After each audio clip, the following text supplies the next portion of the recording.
Hi, I'm Tami Stroud. I'm a fertility awareness educator. My website is starry-eyed-pragmatist.com.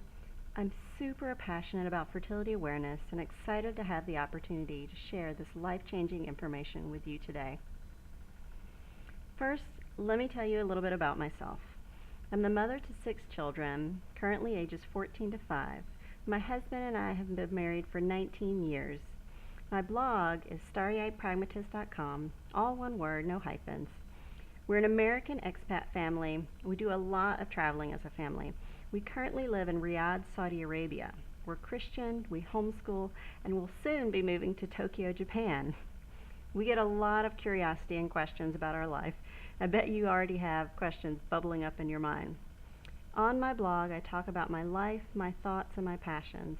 And one thing I'm very passionate about is fertility awareness. So my blog is how a lot of people find me and first discover fertility awareness. I learned about fertility awareness over 10 years ago. In that time, I've used various forms of fertility awareness. I've charted following the symptothermal method. I've used ecological breastfeeding practices to naturally space births. I've charted all of the primary fertility signs and pretty much every secondary fertility sign I've come across. I'm really passionate about fertility awareness, and I just have this nerdy interest that fuels my learning and experimenting with everything related to fertility. Since I have 6 kids, usually people wonder about possible unintended pregnancies in our family. So I'll go ahead and say our only unintended pregnancy was before I learned about fertility awareness. I know most people looking at our family today would never suspect that we ever experienced infertility. But my husband and I actually suffered 3 years of infertility before giving birth to our oldest, then a shorter season of secondary infertility before my second was born. So after the birth of my second, when we then experienced what felt like hyperfertility by getting pregnant only 4 months postpartum, that sent me searching for answers and led me to discovering fertility awareness. And I haven't looked back. Professionally, I have a Bachelor of Education degree. For the past 7 years, I've coached and mentored women in various capacities, including my work as a doula and childbirth educator. I'm passionate about women's health. Now I've decided to focus on fertility awareness education. So that's what led me to pursuing instructor certification with FEM and the Symptotherm Foundation. But enough about me. Now I want to talk about you. Your body is amazing. It speaks to you every day. You just need to be paying attention to what it's telling you. Did you know that women are not fertile 100% of the time? Men, on the other hand, are fertile 100% of the time. A man's fertility does not naturally change from day to day. But a woman is naturally not fertile every day of her cycle. She has an individual window of time in her cycle that she can get pregnant. If a woman is outside of her fertile window, then she can have completely unprotected sex and not get pregnant. Now you say, well, I've heard of that. It's called the rhythm method. You know what they call people who practice the rhythm method? Parents. Well, I am not here to teach you about the rhythm method. The rhythm method was developed in the 1930s. I would not recommend any other birth control method from the 1930s, and I'm certainly not recommending that one. Thankfully, science has come a long way since the 1930s, and I'm really excited to share with you about modern fertility awareness-based methods, which can be used for highly effective natural birth control. Modern fertility awareness is not the rhythm method. Modern fertility awareness is based on individual biological signs or biomarkers that women can observe and chart. It's not just a calendar calculation. Here are some effectiveness statistics of just a few of the modern fertility awareness-based methods available to women. This list of stats was compiled by an organization called Fertility Appreciation Collaborative to Teach the Science, or FACS. Now what's interesting about this particular list of stats is that they are all from high-quality SORT Level 1 studies. For anyone interested, I have the full references I can give you to look up these specific studies to read for yourself. The science is here. For example, one high-quality study showed the symptothermal method to be 99.6% effective with correct use and 98.4% effective with typical use. Modern fertility awareness-based methods are highly effective and research-based. Now let me talk a little bit about the science. This is a graph of 4 primary hormones of the ovulation cycle. Across the bottom is an example of a femme fertility chart that women can use. The little circles in between represent what's going on with the follicle in the ovary. The one in the middle is the follicle releasing the egg, which is ovulation. As I said, there are outward biomarkers that indicate inner hormonal activity. See that blue line for the hormone estrogen? Rapidly rising estrogen indicates a woman is becoming fertile. Women are able to observe biomarkers that indicate that rapid rise in estrogen, which again tells a woman she is becoming fertile, and this is the start of her fertile window. Now, when a woman is becoming fertile, it is not that she is ovulating or releasing an egg at that time. The start of the fertile window is all about being able to accept sperm into the cervix and keeping sperm alive until an egg is released, which again is ovulation. So the beginning of the fertile window is all about the potential lifespan of sperm in a woman's body. A woman also needs to be able to identify the end of her fertile window. The end of the fertile window is based around the timing of ovulation. So when ovulation happens and an egg is released, the egg only has roughly a 12 to 24 hour window to meet sperm before the egg naturally dies off. So once ovulation happens, there really is this short window of time when a woman can get pregnant. The hormones that indicate the timing of ovulation are high levels of estrogen, luteinizing hormone surge, and then shortly after ovulation you have these rising levels of progesterone, the gray line. There are outward biomarker signs that indicate all of these hormones. When a woman is taught to observe and chart these signs, she can know on a day-to-day basis if she is fertile or infertile, whether she has long, short, or irregular cycles. Biomarker-based fertility charting tells you exactly what your hormones are doing. You don't have to have this perfect, mythical 28-day cycle. Even women who are postpartum, breastfeeding, and not back in their regular cycles yet can use fertility charting because, again, it's not about counting days. It's about identifying inner hormonal activity. Biomarker-based fertility charting can be used by all women. Now let me talk a little bit about what's the role of an official fertility awareness-based method protocol, which is essentially the rules of fertility charting. So with human biology, there are rarely absolutes.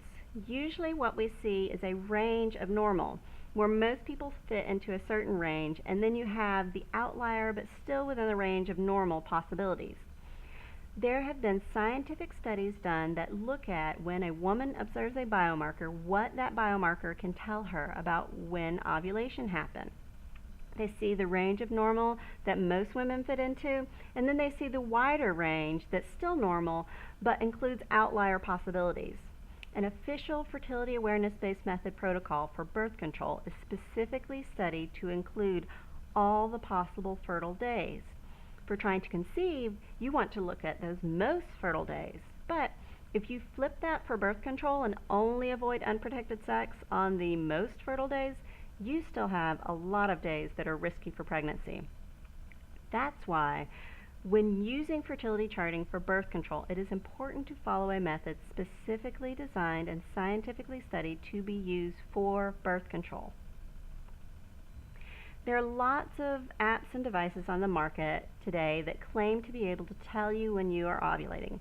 Most of these are designed for women trying to conceive and will not give you a safe fertile window for birth control.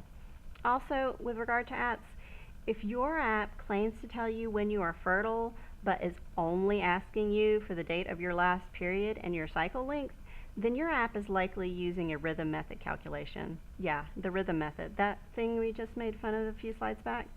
Just because it's on your modern phone does not mean it's a modern fertility awareness-based methods. Be very careful with fertility apps.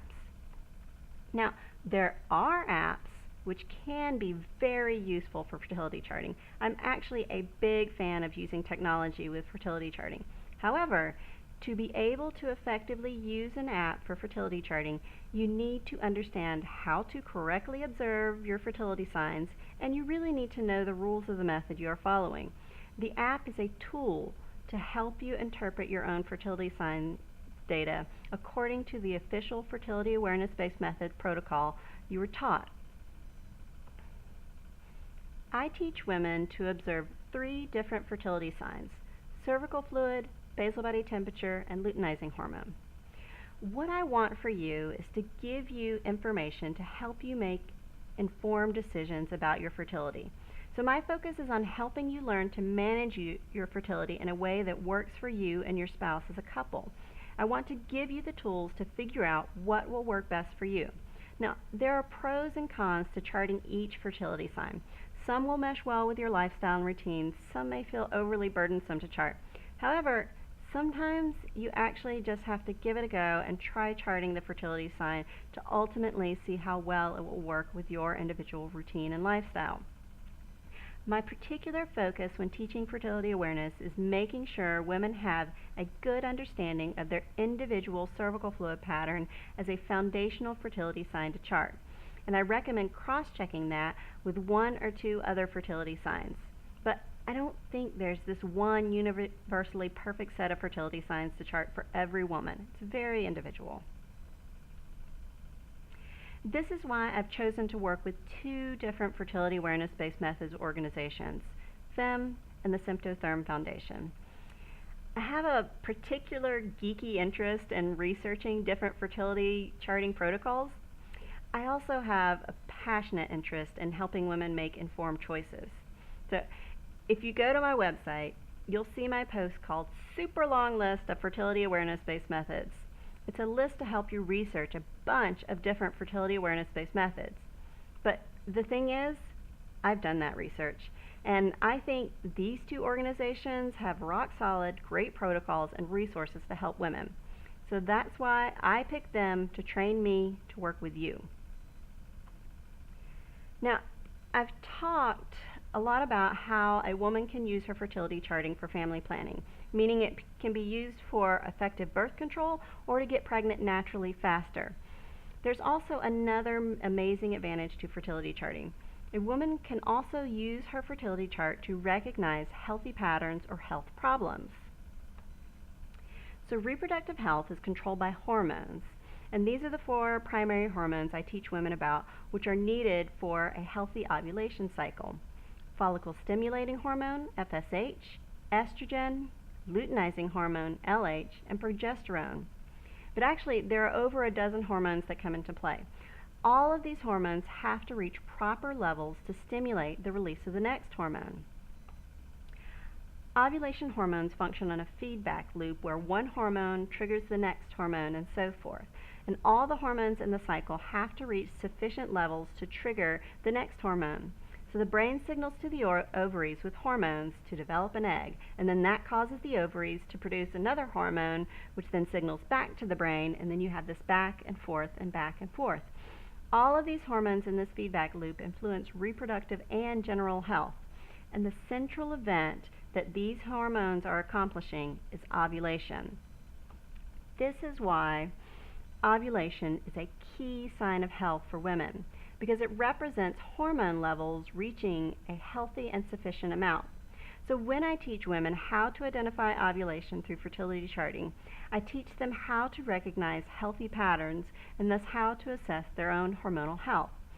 Balanced and healthy hormone function is vital to reproductive and overall health. Now, you know as well as I do that hormonal insufficiency can lead to health problems that result in symptoms like bleeding disorder, pain, infertility, PCOS, endometriosis, significant mood changes and anxiety, PMS, anemia, acne, weight gain or weight loss.